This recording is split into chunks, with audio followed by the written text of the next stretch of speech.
अत्रि मुनि की पत्नी अनुसुईया, कपिल भगवान की बहिना, देवहूति की पुत्री, ऐसे महान घर में जन्म हुआ और अत्रि मुनि को स्वयं पसंद किया था अनुसुईया ने।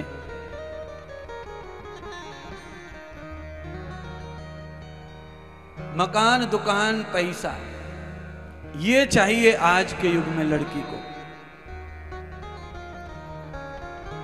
कौन कितना तपस्वी है, कितना भजन, कितना ज्ञान, कितना आध्यात्म, कितनी शक्ति उसके पास है, इससे किसी को लेना देना नहीं है।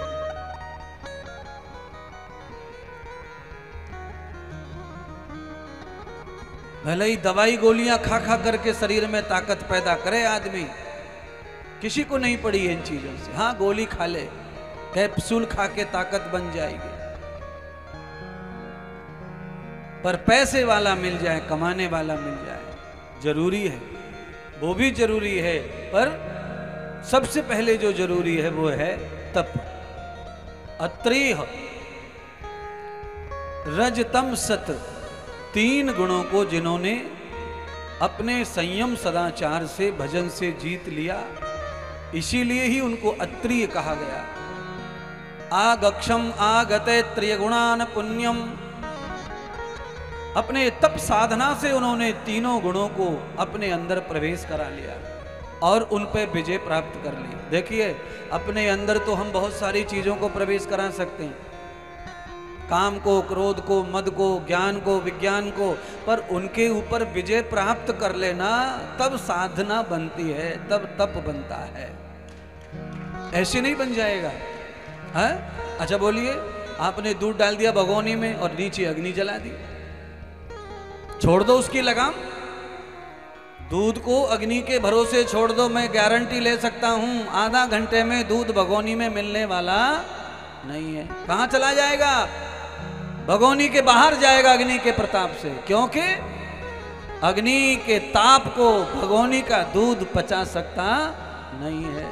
और उसी दूध को अगर भगोनी में रखना है तो उस दूध को संयम में रखो। संयम का मतलब है अग्नि को इस तरह जलाओ कि दूध के ऊपर अग्नि अतिक्रमण ना करे।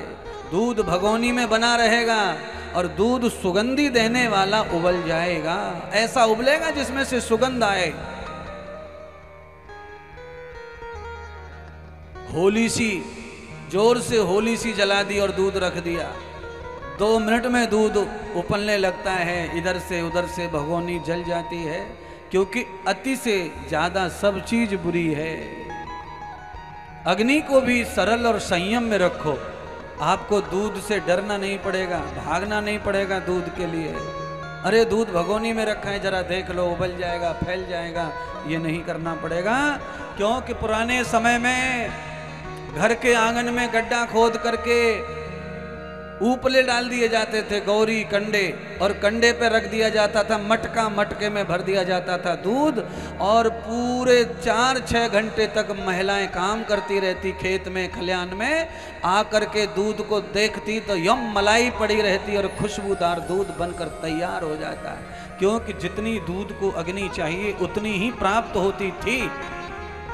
और ये आप सब लोगों को समझा रहा हूं, शायद आप ऐसा ही करते होंगे, धीमी अग्नि पर दूध उबालते होंगे, हो सकता है तेज अग्नि पर भी उबालते होंगे, पर तेज अग्नि वालों को हर समय खड़ा रहना पड़ता है भगोनी के पास और धोखे से। इतना खड़ा होके भी दूध धोखा दे जाता है, उबल जाता है, फैल जाता है। इसीलिए आप जो भजन, जपन, यात्रा जो भी आप करते हैं, अगर आपने उसे कर लिया, पा लिया, पर उसे पाने के बाद उसे नहीं जीता, तो वो किया न किया बराबर है।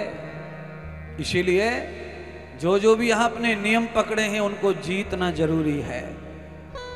पर आपने तो ऐसे कोई नियम पकड़े ही नहीं है, आपके तो मनमौजी काम चल रहा है। मन आया तो मंत्र जप लिया, नहीं आया तो नहीं जपा, गुरुजी का पूछ उखाड़ लेगा।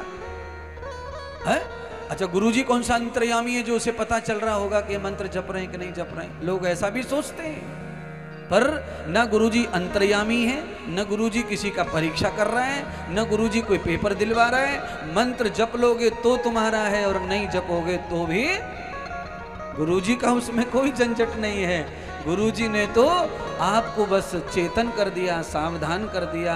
अब उस मंत्र को जीतना तुम्हारा काम है। अब गुरुजी का काम समाप्त हो गया। समय समय पर गुरुजी का काम क्या है? संभालते रहना।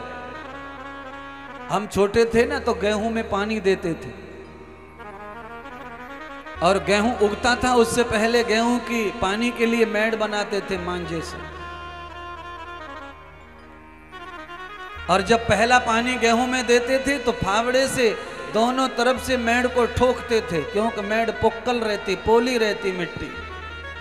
कहीं कम लगा वहां मिट्टी डालकर बड़ी करते, फिर ठुकाई करते, फिर बड़ी करते, पूरी मेड़ को मजबूत करते, फिर पानी भरते। उसके 1 महीने के बाद दूसरा पानी गेहूं में देते। उसके बाद फिर उस मेड़ को संवारते, छीलते।